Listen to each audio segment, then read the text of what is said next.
Hello les amis, je vous retrouve pour une nouvelle vidéo sur le football français et la Coupe de France 2023-2024 et je vais vous présenter le match AC Ajaccio contre Orléans. C'est un match qui a lieu ce samedi 9 décembre 2023 à 14 heures pour le compte du 8e tour de cette Coupe de France. Alors l'AC Ajaccio, c'est une Ligue 2 qui reçoit Orléans, une nationale. Donc dans cette vidéo, je vais revenir sur le classement des deux équipes dans leur championnat respectif.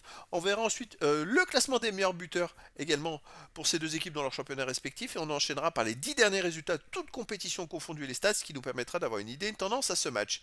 Alors on commence par Ajaccio en Ligue 2, ils sont 7ème avec 27 points en 17 matchs, 7 victoires, 6 nuls, 4 défaites, 18 buts marqués, 15 encaissés, plus 3 de différence de buts, sont plutôt dans le haut du classement, dans le haut du tableau, ils sont pas très loin des premiers parce que vous voyez le 5ème est à 28 points, enfin avec quelques points près, ils pourraient gagner encore des places très très vite.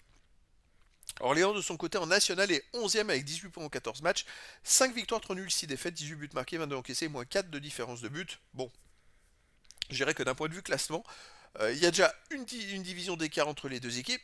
L'avantage d'Ajaccio, qui a une division de plus, qui en plus joue chez eux, et en plus ils sont dans leur championnat mieux classés que les Orléans dans le sien.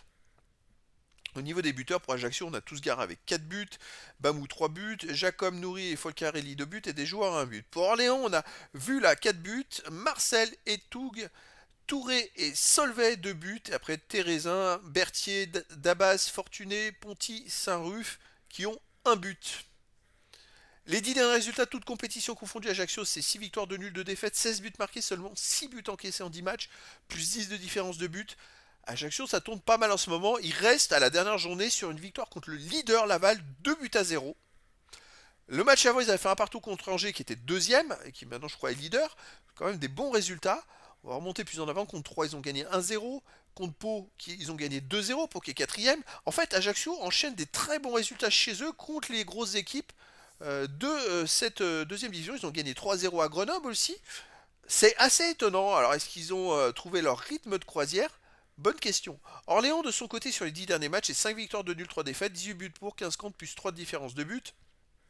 Orléans reste sur une belle victoire à Nîmes, 3 buts à 2. Une victoire à Lavernos en Coupe de France, 4-0. 0-0 à Marignane, où ils ont perdu une grosse défaite à Sochaux, 4 buts à 2. Une victoire à Cholet, 1-0. Une défaite à Villefranche, 3-0. Ils ont quand même deux grosses défaites à l'extérieur, Orléans. Donc ils sont capables de prendre des buts. Et puis on a en face Ajaccio qui est capable de faire des très bons résultats contre les très bonnes équipes de Ligue 2 et de les enchaîner. C'est pas des surprises quand on fait 3 ou 4 bons résultats. C'est pour moi de la régularité. Donc pour moi, un gros avantage pour Ajaccio dans cette configuration et dans ce match, même si tout est possible, en Coupe de France. Donc les amis, je vous donne rendez-vous ce samedi 9 décembre 2023 à 14 heures pour le match du 8e tour de la Coupe de France 2023-2024. L'AC Ajaccio, une équipe de Ligue 2, reçoit Orléans, une nationale. Voilà les amis, je vous dis à très bientôt pour une nouvelle vidéo.